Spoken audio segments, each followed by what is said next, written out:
Julien Dugast.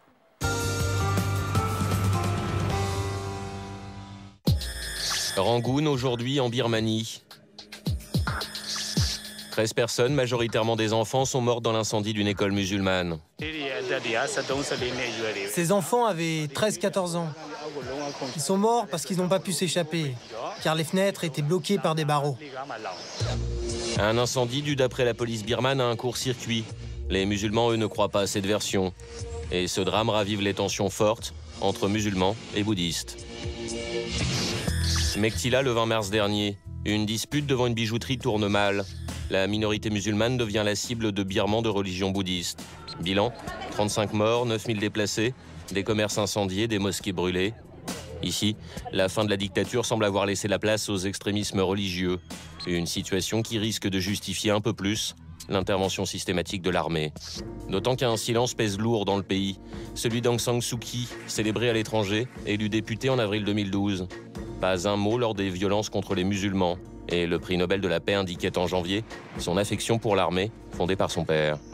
Conséquence, le 14 mars, alors qu'elle visitait une mine de cuivre fermée par les autorités, nous étions déjà effondrés de perdre notre mine. Et maintenant, nous avons aussi perdu Aung San Suu Kyi. elle incarnait l'espoir de tout un peuple. Aujourd'hui, mauvais présage, Aung San Suu Kyi déçoit. Olivier Guillard, bonsoir. Bonsoir. Je vous présente Nadia Dame et Bonsoir. Renaud Dely. Bonsoir, Bonsoir. à tous les deux.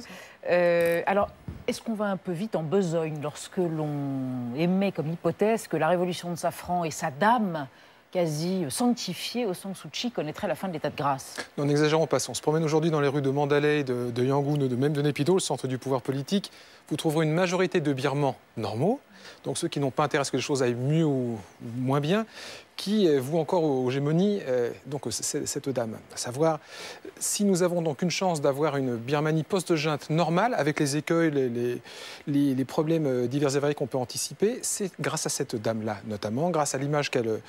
C'est une des rares personnes qui puisse fédérer, pour ne pas dire la seule, qui puisse fédérer une majorité de Birmans. Non la totalité, c'est un truc qui est compliqué. Elle reste vraiment un symbole encore alors? Oui, très majoritairement. De là à dire qu'évidemment, qu'elle fasse dans les rangs des anciens militaires, il y a dans ce pays, notons-le, même si nous sommes dans une atmosphère post-junte depuis maintenant 2 ans, il y a autant de militaires que de moines. Parmi ces militaires, beaucoup de gens, en dépit du fait que c'était son père qui avait procédé à la création de l'armée, donc il y a maintenant un peu plus de 60 ans, il y a beaucoup de gens qui sont sceptiques sur l'opportunité de tout perdre d'un coup et de devoir partager avec ceux qui combattaient encore. N'oublions pas que la dame, il y a encore 2 ans, était encore en geôle, d'une certaine manière. Mais alors, on lui reprochait d'une part d'avoir été présente et d'avoir semblé se trouver très à l'aise lors d'une parade militaire il y a quelques jours à Rangoon, parade donc organisée par les militaires qu'il avait maintenue sous clé pendant plus de 10 ans, voire 15 ans. Et d'autre part, on lui reproche de ne pas avoir pris, non pas parti, mais en tout cas de ne pas s'être exprimé lors des affrontements archi-violents qu'il y a entre les 4% de musulmans et les 89% de bouddhistes en Birmanie. Est-ce que c'est parce qu'elle pense déjà aux élections présidentielles et qu'elle ne veut pas s'aliéner la population birmane, qui est très nationaliste? Dans une très grande mesure.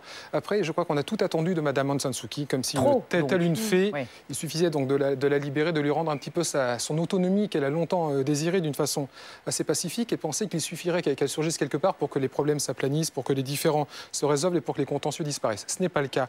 Mme Aung San Suu Kyi est dans une logique de...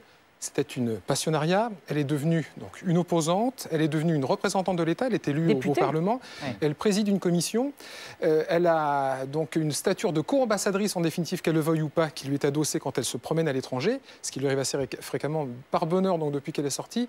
Mais d'un autre côté, elle est dans une logique électorale. Son prochain rendez-vous, c'est 2015. 2015, c'est dans 2 ans, ce sont des élections où, si les choses se déroulaient d'une façon à peu près normale, que le scrutin était libre et honnête et que l'on modifiait en conséquence la Constitution, ce qui n'est aujourd'hui pas encore tout à fait en route, Mme Aung San Suu Kyi pourrait remporter les élections. Mais si son parti le remportait, il y a un an pile, donc lors des élections législatives partielles, Mme Aung San Suu Kyi, son parti, la Ligue nationale pour la démocratie, a récupéré 43 sièges sur 44 en jeu. C'était plus qu'un raz-de-marée, c'était considérable.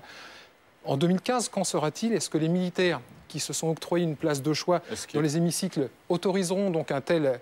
Donc il faut faire déjà des compromis, ne pas s'aligner. Est-ce qu'il y a un risque que le processus de démocratisation en cours il s'interrompt parce qu'il est encore menacé? Est-ce que c'est pour ça qu'elle donne des gages aux militaires? Non, il n'y a probablement aucune chance véritablement sérieuse, alors nous parlons ce soir, pour que le processus de démocratisation s'inverse ou même se mette en stand-by. Il va y avoir des écueils, il va y avoir des incidents de ce type, nous en verrons d'autres, il va y avoir des tensions. Madame Aung San Suu Kyi, aujourd'hui, est dans un modus operandi intelligent avec le président Thein Sein, l'un s'appuyant sur ses forces et sur les forces de l'autre pour faire avancer ce tandem vers une nouvelle Birmanie. Il y a un deal entre les deux. Mais ce deal va devenir de plus en plus ténu à mesure que la date des élections se rapprochera dans 2 ans. Et Mme Aung San Suu Kyi va devoir un petit peu sortir des clous. C'est en sortant des clous qu'elle s'exposera. Alors, juste pour revenir en arrière, en juin dernier, il y a un viol en Réunion, le meurtre d'une bouddhiste par des musulmans. En tout cas, c'est ainsi que la population des bouddhistes présente la situation.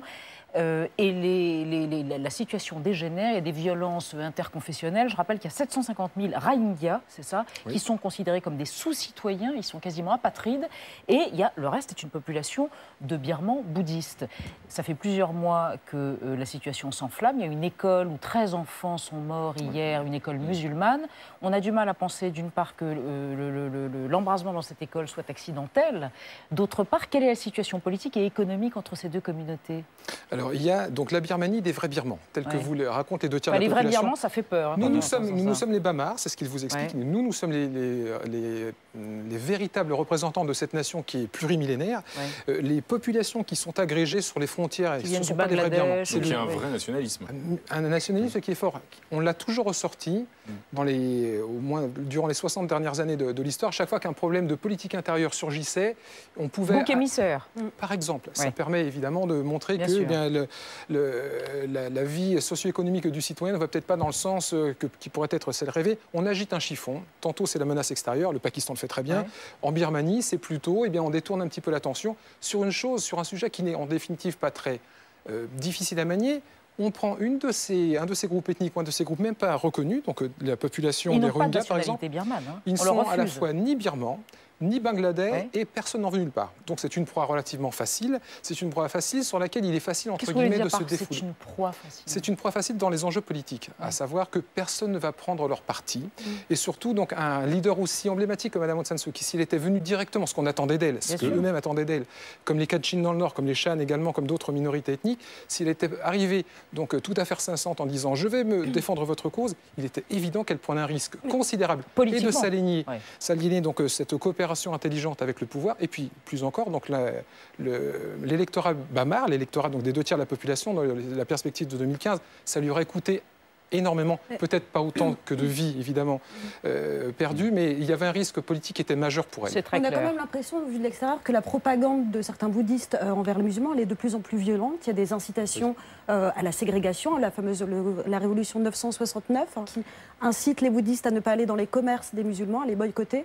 Comment est-ce que c'est perçu par les populations? Parce que le discours est de plus en plus violent. On voit qu'il y a des insultes, il y a des incitations au meurtre. C'est d'autant plus flagrant, un petit peu plus frappant pour nous, donc pays occidental, majoritairement chrétien. Habitué à une vision du bouddhisme extrêmement exactement, pacifique. où l'on associe toujours non-violence, bouddhisme, coopération, harmonie et autres. Ça, c'est un cliché d'occidental. C'est un cliché totalement occidental. Il suffisait d'aller voir donc, le conflit au Sri Lanka jusqu'il y a 3 ou 4 ans pour s'apercevoir que les extrémistes sont dans toutes les religions, notamment dans le bouddhisme aussi. Et actuellement, c'est frappant. J'étais il y a quelques mois dans ce magnifique pays, rencontrant des gens, échangeant des idées, etc. Et parmi les discours les plus violents qu'il m'était entendu capable de recevoir, notamment, il y avait ceux de gens en uniforme, donc des moines, donc des novices, la plupart, non pas des responsables dans les monastères, qui tenaient un discours d'une haine considérable. Tantôt vis-à-vis des vilains militaires, tantôt également vis-à-vis des vilaines minorités qui menaçaient ce patchwork ethnique qu'est la Birmanie. Nadia, la révolution de Safran a engendré une révolution de papier. C'est comme ça que ça a été baptisé par Reporters sans frontières, parce qu'on a vu hier, pour la première fois depuis 50 ans, des Birmans qui ont pu acheter de la presse nationale dans les kiosques à journaux. Il y a 4 journaux qui ont été autorisés à être publiés. Il y en a 16 qui ont eu l'autorisation, mais ils n'étaient pas prêts. Le journal du parti d'Aung San Suu Kyi va être prêt au mois de juillet. En l'occurrence, il y a ces 4 journaux. C'est des quotidiens. Des quotidiens nationaux, absolument. Et jusqu'à maintenant, le seul moyen d'avoir de l'information à peu près objective, c'était d'aller sur Internet, ce que certains Birmans faisaient. Et encore là, c'était compliqué. Il y avait une certaine censure. Par exemple, le 8 août, Internet était littéralement coupé parce que ça commémorait des émeutes de 1988. Donc il y avait une certaine censure sur le web. Et même avec cette fameuse liberté de la presse, on a observé ça avec des yeux ébahis, il y a aussi des limites. Et là aussi, c'est Reporters sans frontières qui l'a pointé. Visiblement, le gouvernement, les autorités sont en train de mettre en place un projet de loi qui va limiter les pouvoirs de ces 4 quotidiens nationaux. En l'occurrence, Il y a plein de motifs assez vagues qui vont permettre l'interdiction de la publication de ces journaux. Par exemple, la violation de la Constitution. Si un journal viole la Constitution, il sera retiré. Ou encore des écrits dangereux pour la réconciliation nationale ou blessants pour la religion. Ce que ça veut dire concrètement, c'est que ces 4 journaux n'auront pas le droit de parler des affrontements entre bouddhistes et musulmans. En tout cas, ça va être compliqué pour eux. Alors finalement, cette révolution de papier, est-ce que ce n'est pas une espèce de trompe-l'œil? Non, écoutez, rencontrez un petit peu des journalistes sur place, ils vous diront on peut déjà dire les choses. Nous faisons bien attention, naturellement. Avant, on ne s'y hasardait pas. Si nous avions quelques velléités de le faire, il nous coûtait relativement cher. Non, les gens se disent, les choses vont mieux. N'allons pas trop vite non plus. Il y a 2 ans et demi, on était dans une junte inoxydable. Aujourd'hui, on est sur la démocratisation.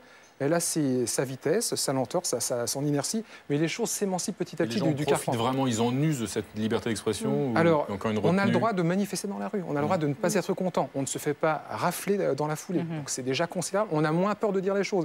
Ce qui est à la base, donc un petit peu de cette floraison ou de cette inflation de manifestations populaires, de ces courroux dans les campagnes face à des projets, face à des corruptions qui étaient avant manifestes mais qui sont aujourd'hui dénoncées. Donc les gens ont le droit, ils le peuvent. Ça leur coûte parfois un peu cher. Alors, on se demande si la presse, qui vient de ces quotidiens birmans, va rapporter les propos d'un haut responsable de l'ONU qui est rapporteur spécial sur les droits de l'homme et qui indiquait ce week-end que la junte et le pouvoir politique étaient vraisemblablement derrière ces affrontements entre communautés ethniques et religieuses différentes, en disant, en gros, ils attisent, la junte, les militaires attisent ce qui est en train de se passer, peut-être pour ramasser la donne avant 2015 ou après 2015. Alors, il est possible.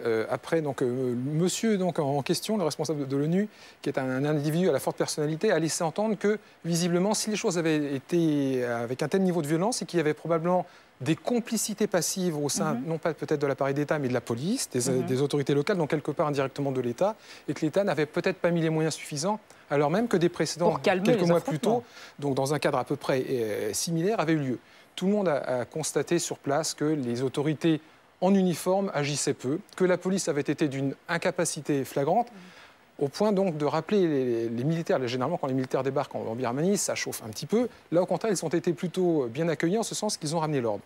Ce qui leur permettra certainement aussi de capitaliser le moment venu sur le fait de dire, écoutez, cette démocratisation va peut-être un petit peu vite. Si demain les choses s'emballaient, nous sommes là. Donc, Et depuis 2 ans, les investissements étrerners aussi ont fortement progressé en Birmanie. Est-ce que ces capitaux étrangers, ils ont besoin davantage de démocratisation ou davantage d'ordre? Ou davantage d'ordre. Ils participent plutôt à la démocratisation. On a besoin des deux. Les opinions publiques des États occidentaux, principalement, alors que les États asiatiques alentours ne se sont pas préoccupés de savoir s'il y avait sanctions ou pas, à la différence des nations de l'Union européenne, des nations nord-américaines, ont besoin, pour investir, que l'opinion publique de ces pays, à commencer par la France, disent où effectivement les choses vont mieux, accompagnons cet élan de réforme. Maintenant, il n'y a pas un mauvais nom qui est adossé à la société qui va investir dans ce pays. Nous avons besoin de ça en Occident. Les nations asiatiques alentours, chinoises, thaïlandaises, indiennes, singapouriennes, sont bien loin de là. Donc il faut qu'il y ait cette démocratisation et qu'elle ne soit pas trop heurtée, qu'il n'y ait pas de mauvaise gouvernance ou de mauvaise gestion. Mais il faut aussi un cadre d'état de droit. Là aussi, le bas blesse encore largement. Il est naissant, une fois encore, là où il s'agirait peut-être de défendre les autorités birmanes qui ne peuvent pas tout faire en peu de temps. C'est un pays qui est en développement exsangue. Elles font tout en même temps sur un spectre de 180 degrés. C'est bien compliqué. Merci Olivier Guillard. Je rappelle que vous êtes spécialiste de la Birmanie, on vient de s'en rendre compte, et directeur de recherche Asie à l'IRIS. Merci encore d'être venu dans 28 minutes ce soir.